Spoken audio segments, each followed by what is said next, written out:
Teacher గారి ఫ్యామిలీని వాళ్ళ అబ్బాయిను కోడలు ఇక్కడ వచ్చారు.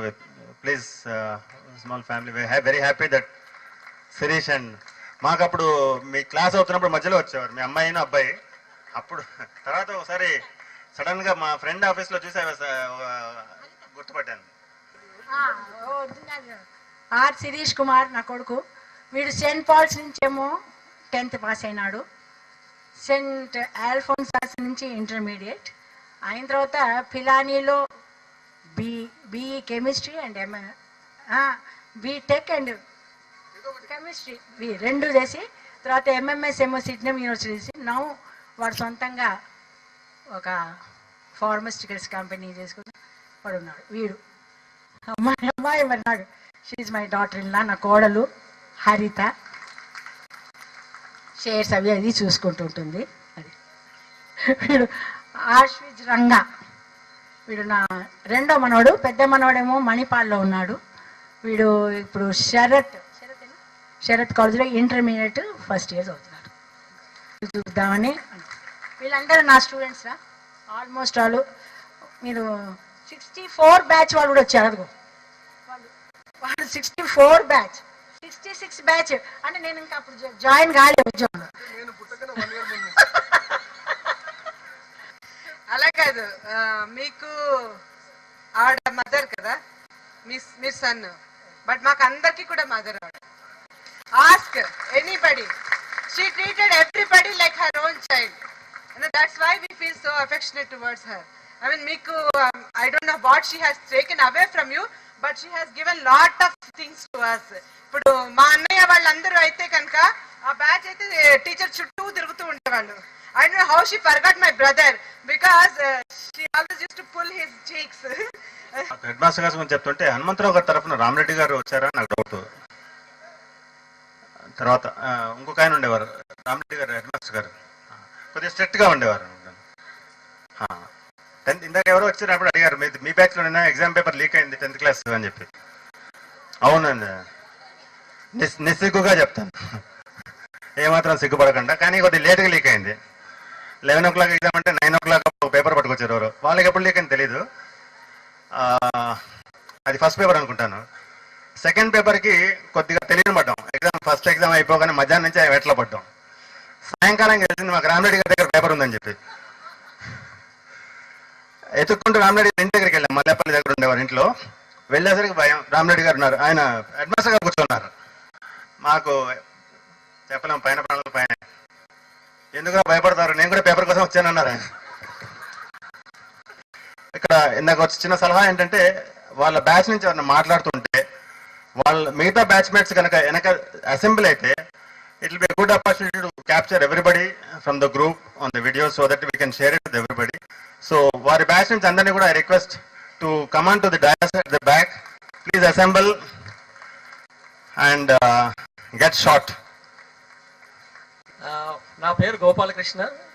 నేను 1965-70 బ్యాచ్ ఈ స్కూల్లో చదువుకున్నాను. ఈ స్కూల్లో చదువుకోవడమే కాకుండా మీరందరూ ఇప్పుడు ఈ కూర్చున్న ఈ గ్రౌండ్కి నాకు చాలా గొప్ప సంబంధం ఉంది, విడదీయలేని సంబంధం. ఏమిటి అంటే, మీ దగ్గర క్రికెట్ ఆడుకోవడమే కాదు, 70లో మా 10th క్లాస్ అయిపోయిన తర్వాత మా ఫ్రెండ్స్ అందరం కూడా ఇదే గ్రౌండ్లో కూర్చుని తర్వాత ఏం చదువుకోవాలి అనేది పోస్ట్ గ్రాడ్యుయేషన్ లెవెల్ వరకు ఇక్కడే చదువుకుని ఇక్కడే కూర్చుని ఆలోచించుకుంటూ ఉండేవాళ్ళం. డిస్కషన్స్ ఇక్కడే జరిగేది. అంటే 70 నుంచి 80 వరకు కూడా 10 ఏళ్ళు ఇక్కడే కూర్చుని ఆలోచించుకుని మేమందరం జనరల్ నాలెడ్జ్ గురించి ఆలోచించుకోవడం, లేకపోతే ఎగ్జామినేషన్స్కి ఏ ఎగ్జామ్స్కి వెళ్ళాలి, ఏ స్కిల్స్ సంపాదించాలి, ఏ టెస్టులు పాస్ అవ్వాలి అని ఆలోచించుకునేటువంటి భూమి ఇది. అందుకని ఇక్కడ ఈ స్కూల్ రావడం అనేది మా అందరికీ చాలా ఆనందమైనటువంటి విషయం. ఇది ఆడుకోవడానికే కాదు, ఈవెన్ ఆలోచనలు కూడా సరైన ఆలోచనలు రావడానికి ప్రేరేపించడానికి కారణమైనటువంటి భూమి ఇది. అంచేత విజయనగర కాలనీ అనగానే విజయాలకి పరంపరగా చేరుకునేటువంటి ఈ ప్రదేశం, అందులోనే ఈ భూమిలో ఇక్కడ స్కూల్ రావడం అనేది చాలా గొప్ప విశేషంగా భావిస్తుంటాను నేను. అయితే మొట్టమొదటి చెప్పే ముందు ఇక్కడ ఉన్నటువంటి గురువులు అందరికీ కూడా పాదాభివందనాలు చేస్తూ, మరికొంతమంది గురువులు మా జీవితాలను తీర్చిదిద్దినటువంటి వారిని కూడా తలుచుకోవడం అనేది ఒక మంచి ఆలోచన అనే ఉద్దేశంతో వారి పేర్లు కూడా చెప్పుకుందామని. సరే, శ్రీహర్రావు గారు హెడ్ మాస్టర్ గారు మా గురించి ముందు సునీతాదేవి టీచర్ గారు చెప్పడం జరిగింది. చాలా గొప్ప హెడ్ మాస్టర్ గారు ఆయన. ఆ తర్వాత ఈ స్కూల్కి పిల్లర్స్గా నిలబడినటువంటి టీచర్స్లో శర్మ గారు, శామిల్ సార్ గారు, పాండురంగారావు గారు. పాండురంగారావు గారు ఈయన కల్చరల్ యాక్టివిటీస్, డ్రామాలు వేయించడం, తర్వాత ఇవన్నీ ఆయన చాలా ఎంకరేజ్ చేస్తుండేవారు. వారు నన్ను కూడా చాలా ఎంకరేజ్ చేసి రేడియో స్టేషన్లో వాటిలోనూ నాటకాలు వేయించడం, స్కూల్లో వేయించడం కూడా చేయిస్తుండేవారు. ఆ తర్వాత హిందీ చెప్పడంలో వరదరాజు గారు, లక్ష్మీనారాయణ గారు, కేశవరావు గారు, తర్వాత అబ్రహం టీచర్ గారు, అందరికంటే కూడా బాగా గుర్తుపెట్టుకోవాల్సిన నిరంజన్ రావు గారు.